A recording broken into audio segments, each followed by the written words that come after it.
wanda duk za ka yi ‘yan uwantaka da shi, aboki, amini, ka samu wanda ya riƙe alƙur'ani da sunna yana aiki da su, ba ɗan bida ba, kada ka yadda kai abuta da ɗan bida, ka samu wanda ya riƙe alƙur'ani yana karanta alƙur'ani yana aiki da alƙur'ani, wanda ya riƙe sunnar annabi yana karantawa kuma yana aiki da ita. Wanda ya riƙe alƙur'ani da sunna ba ruwan shi da waɗannan karkace-karkace da tarkace da bid'o'i. Idal mubtada domin ne bid'a qad yanalu sadiquhu min shu'umi bid'atihi, yana yiwuwa munin bid'arsa ta samu dan uwansa abokinsa. Mai alari cewa illa an yakuna fasikan fa yajibu hijranahu ko mai alari yace wala yahillu lahu an subata fasikin wala mujalisatuhu li ghairi darurati, yace bai halatta ga mutum ya zauna da ya abuta da fasiki ba, wala mujalisatuhu ko ya zauna tare da fasiki bi ghairi darurati in ba lalura ba. Lalura ajin ku ɗaya dole ku zauna tare, hawan mota ya kama ko ga shagon ka ga shagon shi ko ga wata lalura dai ta kama, to in ba lalura ba bai halatta ka zauna tare da fasiki ba. Fasiki shine wanda da gangan yake yanda ya ga dama ya saba ma Allah da gangan ya saba ma Allah ba kuskure ba, haka nan ya san ba kyau ya je yana yi da gangan, to wannan fasiki ne. To in fasiki da an ce fasiki shine malam ya kawo mana maganar mai bid'a ka zauna da mai tsoron Allah. To in kuma mutum mai bid'a ne, to mai bid'a fa ya fi fasiki, dan bid'a ko ta fi saban Allah, ta fi abin da ake ce ma haram. Yanzu kaga sata haram ce, zina haram ne ko, amma duka laifukan su bai kai laifin mai bid'a ba, domin shi mai bid'a ya kaman yana ganin ma addinin ne gaba ɗaya bai cika ba, wani abu ne saura na daban shi ya ɗauka shi ne addinin, ya zo da shi a matsayin addini. Shi ne bid'a, saboda abin da yake yi wanda ba addini ba ne kuma sa rai yake wai a bashi lada yana yi. Da ma cewa yana yin shirmen shi ne ba lada yake, amma yana ganin aikin lada ne yake. Domin yanda matsayin laifi yake daga shirka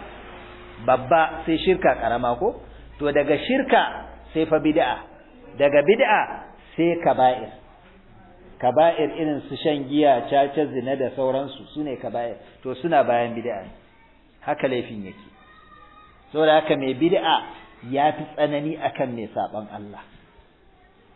ko da ko bid'a a cikin masallaci yake yin ta, ya fi tsanani saboda yana da'awar addinin manzan Allah sallallahu alaihi wasallam bai isar da manzancin da ya kamata ya isar ba, ya rage wani abu ga abin nan da ya rage yanzu an zo da shi ana yi.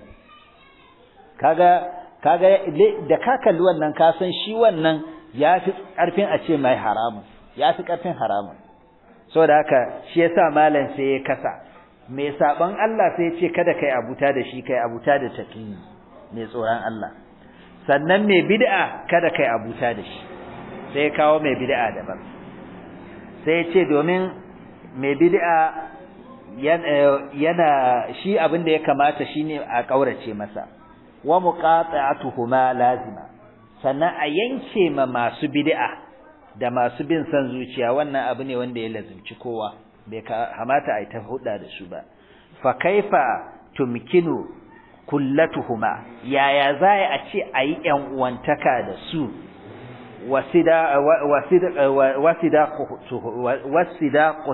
wasidaquhuma ko, da kuma a yi abuta da su, bayan an ce a ƙaurace masu, an ce a ƙaurace masu a yanke masu, to kaga ba zai yi a ce kuma a yi abuta da su, a yi wannan da su ba, ‘yan uwantaka da su. وقد أوجز هذه العادات في الاختيار الأصحاب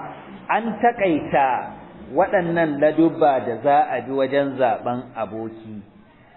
Ahadus salihin, wani cikin magabata na ƙwarai, ya kawo magana a takeice maimakon aitar lissafa maka su, to an samu wani cikin magabata da yazo yana yi ma ɗansa wasiya, to ya takeice mai kada kai abuta da mai kaza, kada kai abuta da mai kaza, ya takeice mai abubuwan da ake lura da su. malam yana nufin bari ya kawo wannan wasiyar da wannan yema ɗansa sai mu gane a ciki sai ya ce faqala sai ya ce yusi ibnahu yana ma ɗansa wasiya sai ya ce ya bunayya ya kai ɗana idza aradat laka ila suhbati rijal haja idan wata bukata ta zo maka akan zaka yi abuta da wani ma'ana gashi bukatar kai abuta da wani tazo zaka zama abokin wani zaka hada gwiwa da wani ku yi abuta to fashab man idza khadimtahu sanaka kai abuta da wanda idan kuna hudda da shi to zai kula da kai zai kiyaye ka ba zai barka wani abu da zai cutar da kai ya cutar da kai